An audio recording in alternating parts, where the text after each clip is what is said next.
णमो नमो सिद्ध साहुडम। यह पाठ है सम्यक चारित्र। सम्यक चारित्र किसे कहते हैं? तो जो 5 पापों से भली भांति विरक्ति, मोक्ष मार्ग के अनुरूप जो भली भांति आचरण किया जाता है उसे सम्यक चारित्र कहते हैं। यह 2 प्रकार का कहा गया है। श्रावकों के व्रताचरण को कहते हैं एकदेश चारित्र और मुनियों के चारित्र के परिपालन को सकल चारित्र कहते हैं। जो व्रत है उसकी जो परिभाषा बनती है कि अच्छे काम करने रूप नियम और बुरे काम ना करने रूप परित्याग, इस प्रकार और नियम और परित्याग रूप जो संकल्प करना होता है वह व्रत कहलाता है। और भी अन्य परिभाषाएं तत्वा सूत्र जी आदि ग्रंथों में आती है। हिंसा, झूठ, चोरी, कुशील, परिग्रह से वृत्ति, उसका नाम भी व्रत है। श्रावक के 12 व्रत होते हैं। 5 अणु व्रत, 3 गुण व्रत, 4 शिक्षा व्रत। 5 अणु व्रत में पहला जो आता है अहिंसाणु व्रत, यानी 10 जीवों के हिंसा का त्याग करके बिना प्रयोजन के स्थावर जीवों की भी हिंसा नहीं करना अहिंसाणु व्रत है। स्थूल झूठ का त्याग करना और ऐसा सच भी नहीं कहना कि जिससे अन्य कोई संकट में पड़ जाए या दूसरे जीवों को दुखदायक, घातक ऐसे अयोग्य वचन भी नहीं कहना सत्याणु व्रत है। तीसरा अचौर्याणु व्रत में जल और मिट्टी के अलावा अन्य कोई वस्तु किसी की गिरी पड़ी भूली बिना दिए न स्वयं लेना न अन्य किसी को देना अचौर्याणु व्रत कहलाता है। ब्रह्मचर्याणु व्रत में अपनी विवाहित स्त्री को छोड़कर शेष अन्य स्त्री मात्र का परित्याग कर देना। परिग्रह परिमाणु व्रत में आवश्यक सामग्री की सीमा रखकर शेष का परित्याग कर देना, यह परिग्रह परमाणु व्रत कहलाता है। 5 अणु व्रत, 3 गुण व्रत अर्थात दिग्व्रत, देश व्रत और अनंत दंड व्रत।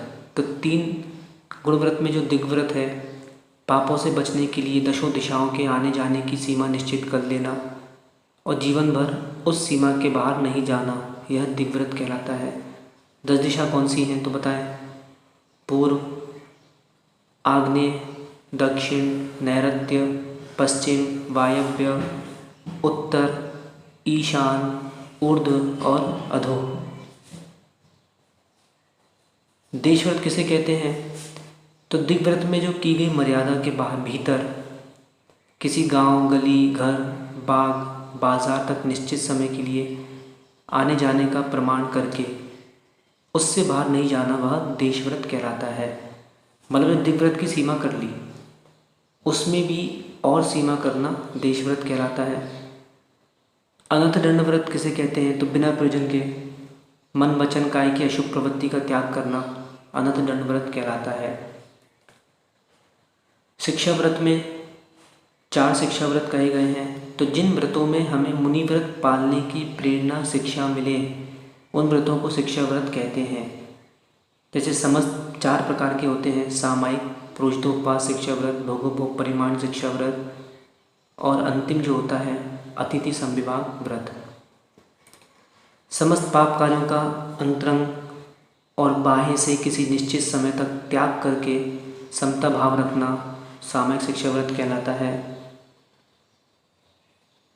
पुरुषोपवास शिक्षा व्रत में प्रत्येक अष्टमी 14 के दिन पाप क्रियाओं को छोड़कर उपवास करना पुरुषोपवास शिक्षा व्रत कहलाता है।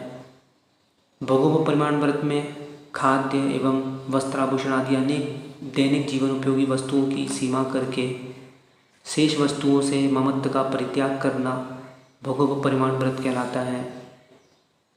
भोग उपभोग परिमाण व्रत, भोग मतलब होता है जो वस्तु एक बार उपयोग करने के पश्चात पुनः उपयोग के काबिल ना रहे, जैसे कि भोजन, पानी। और उपभोग मतलब जो पदार्थ बार बार उपयोग करने में आए, जैसे कुर्सी, टेबल, वस्त्र, आभूषण। अतिथि संविभाग व्रत किसे कहते हैं? तो प्रति उपकार की भावना से रहित आवश्यकता के अनुसार 4 प्रकार के दानों को मुनि, आर्यिका, ऐलक, क्षुल्लक आदि जो त्यागी गण हैं इनको यथायोग्य अपनी शक्ति के अनुरूप देना एवं इनकी सेवा, शुश्रूषा करना अति संविभाग शिक्षा व्रत कहलाता है। और जो 12 व्रतों का भली भांति निरतिचार रूप परिपालन करता है वह जीव सुगति को प्राप्त होता है। इस सम्यक चारित्र के पाठ को पढ़कर अपने जीवन में भी सम्यक चारित्र को उतारें, जिससे कि यह